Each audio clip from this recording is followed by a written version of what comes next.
अस्सलाम वालेकुम नाजरीन, मैं हूं आपका मेजबान मुमताज जमाली। अपने यूट्यूब चैनल 4 न्यूज ऑनलाइन में आपको खुशामदीद कहते हैं।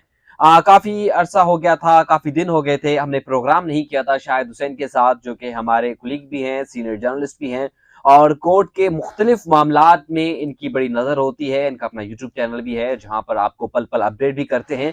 आज हम दरअसल 3 मौजुआत पे बात करेंगे जो कि इस वक्त सोशल मीडिया पर ट्रेंडिंग पर हैं। तो हमने उन तमाम मामलात को अपने हिसाब से उनकी डिगिंग भी की है, रिसर्च भी की है, जितनी हमारे पास नॉलेज है, इंफॉर्मेशन है, वो आपके पास पहुंचाएंगे।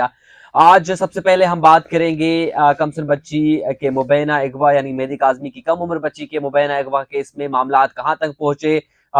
जस्टिस सलाउद्दीन पवर ने नॉट बिफोर कर दिया था, उसके बाद अब ये दरख्वास्तें कहां चलनी हैं, ट्रायल कोर्ट में कब समाता है, नूर बीबी का अब क्या होगा और दीगर जो मुल्जमान हैं, जो मफरूर हैं, उनका क्या होगा।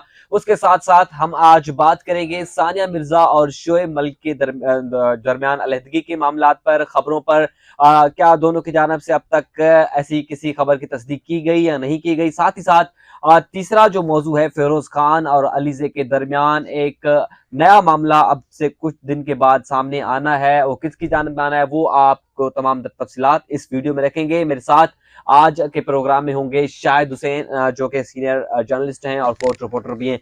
शाहिद भाई, सबसे पहले तो ये बताएं कि आज अब तक इस दुआ जहरा केस में क्या कुछ हुआ। अब जब सलाउद्दीन पवर साहब ने नॉट बिफोर कर दिया, अब ये तमाम दरख्वास्तें कौन से बेंच के पास चलेंगी? देखिए, ये दो दरखास्तें हैं। दो दरखास्तें हैं मुलज़िम की तरफ से, मुलज़िम ज़हीर की तरफ से। जिसमें एक तो ये है कि वो बच्ची से चाहता है कि मुलाकात कराई जाए। दूसरा उसका ये है कि 164 का बयान रिकॉर्ड कराया जाए बच्ची का। तो अब मामला ये है कि अगर चूँकि जज साहब ने जिस तरह की सूरत-ए-हाल बनी, समाज से इनकार किया और एज़ पर रोस्टर जो लगता है, रोस्टर के हिसाब से वो लगता है जस्टिस उमर सयाल साहब की तरफ जाएगा। क्योंकि अभी चूँकि ये लिस्ट में जिस दिन लगना है, अब वो फ़िलवक़्त चूँकि काफ़ी दिन हो चुके हैं, लिस्ट में नहीं लगा और क्योंकि 17 तारीख को समाअत होनी है, तो अब वो मुमकिना तौर पर लिस्ट में जब आएगा तो वो जस्टिस उमर सयाल की आएगा। चूँकि एक जज साहब जो इनकार कर चुके हैं और जो तरीक़ाकार है, जो शेड्यूल है, उसकी भी अगर उधर भी नज़र दौड़ाई जाए तो पता चलता है कि अगर BS1 जो है या BS2 जो है ख़ास तौर पर, कोई बेंच किसी भी वजह से कोई केस अगर समाअत नहीं कर पाती, किसी भी वजूहात की वजह से, तो वो जस्टिस उमर सयाल साहब की कोर्ट में आती है और वो है BS3। तो इस पे ज़्यादा इम्कान है कि उनके पास जाएगा। अब मामला ये है कि उस बेंच ने जिसमें बेशुमार दरख़्वास्तें ज़ेर समाअत रहीं और बेशुमार चीज़ें ऐसी रहीं जिसमें दोनों साइड को कहीं न कहीं लगा कि उनको रिलीफ़ मिला भी है। एक तो ये है कि मुल्ज़िम जो 2 ख़ास तौर पर निकाह खान और गवाह एक तवील अरसे से जेल में थे, बिल्कुल। उनको जो है रिलीफ़ मिला, उनको ज़मानत पर रिहाई मिली और उन्हीं की रिहाई की वजह से पीछे आपने देखा कि ट्रायल कोर्ट में शब्बीर और ज़हीर को भी रिहाई मिली ज़मानत पर। तो एक तो ये बेनिफिट था, दूसरा ये है कि MLO नहीं हो सका है, जो कि एक बहुत बड़ा समझ लें कि आगे जाके शायद केस में उतार-चढ़ाव आए, लेकिन वो ना MLO का ना होना भी समझ लें कि मुल्ज़मान के फ़ायदे में जाता फायदे है। में जा रहा है। ठीक है, बिल्कुल। और उसके बाद फिर एक और चीज़, मेहदी अली काज़मी साहब से बेटी की मुलाकात नहीं हो पा रही थी।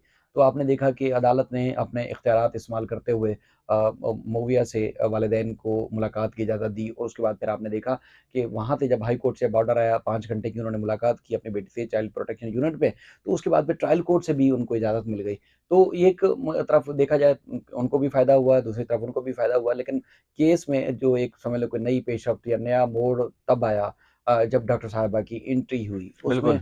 अब डॉक्टर साहिबा की जो एंट्री है, देखा जाए तो वो किसी के फ़ायदे में हो सकता है, किसी के नुकसान में हो सकता है।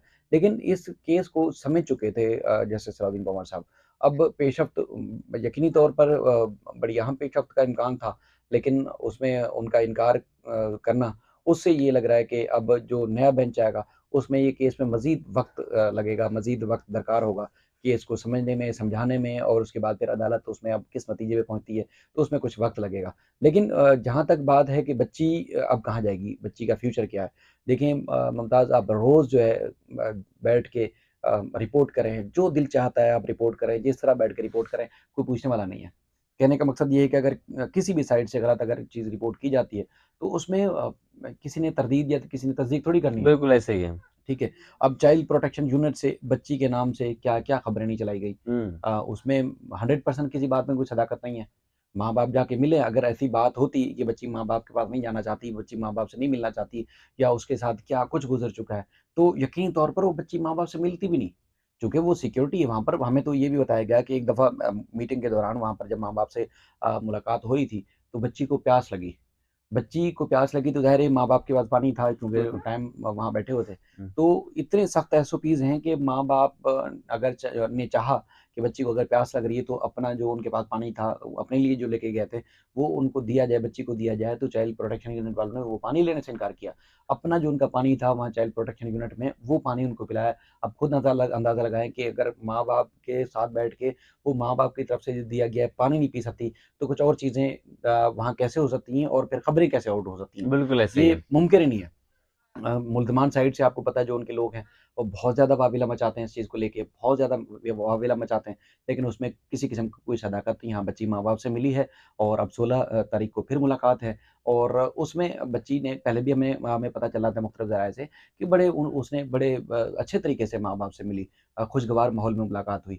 अब मज़ीद इम्कान है क्योंकि बच्ची ने बहुत सारी चीज़ों की ख़्वाहिश का इज़हार किया, जैसे खाने-पीने की चीज़ें, कपड़े, ये वो, रहन-सहन। आपको पता है कि बिल्कुल, मासूम बच्ची है, ऐसे ही। उसको नहीं पता कि अब वो मुस्तकबिल उसकी ज़िंदगी का क्या है। लेकिन जो सलाउद्दीन पंवार साहब हैं, वो समझ चुके थे कि बच्ची का वेलफेयर और उसके फ्यूचर के बारे में जो है चीज़ें जो है वो काफ़ी बेहतर होनी चाहिए।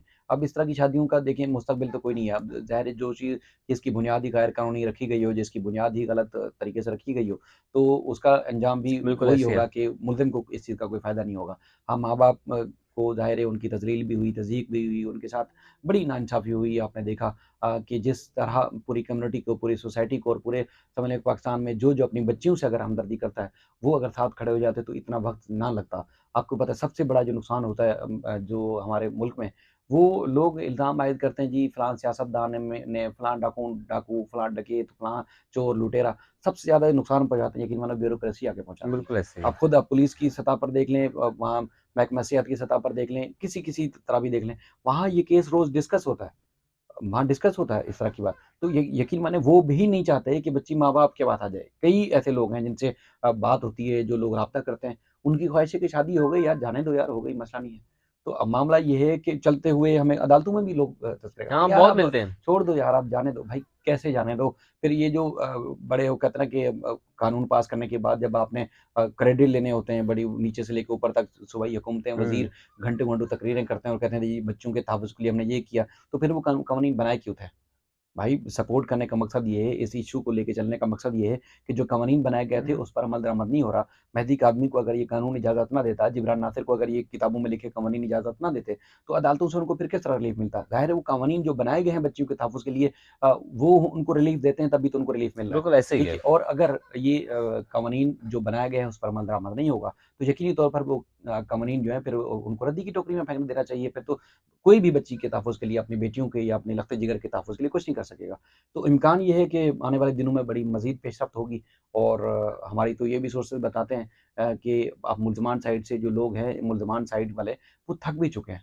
अब उनको पता है कि जो जितना ज़ोर लगाना था वो लगा लिया, अब बच्ची तो उनको नहीं मिलने वाली, हुँ। ठीक है? तो जितना ज़ोर लगाना था लगा लिया। उन्होंने मुख्तलिफ़ सोर्सेज़ से, मुख्तलिफ़ उनके जो सोशल मीडिया के लोग भी हैं, कभी वो पैंतरा बदलते हैं कि कहते हैं जी बच्ची के ऊपर कीचड़ उछालते हैं, उसके माँ-बाप के ऊपर कीचड़ उछालते हैं, कभी बोलते हैं जी सुलह कर ली जाए। हुँ। तो इस तरह मुख्तलिफ तरीकों से वो खुद भी कोशिशें कर रहे हैं। सुलह की तो उन्होंने बहुत मर्तबा कोशिश भी की है, अगर सुलह पे राज़ी नहीं भी हुए तो उनको धमकियाँ मैसेजेस वग़ैरह भी करने बिल्कुल, लगे। बिल्कुल, ये मत चीज़ें हैं। मतलब पहले सुलह नहीं, बाद में हम धमका कर जो है भा मामले से आप मामला ये है कि जिस नहज पर या जिस रास्ते पर वो चले गए थे, तो उसका तो हमें नहीं लगता कि कहीं इम्कान भी हो कि हुँ। कोई सुलह कर ले उनसे या मिल बैठ के कोई बात कर ले। हाँ, अगर हार-जीत जो भी होगी वो अदालतों से होगी, इसके अलावा कोई ऑप्शन नहीं है।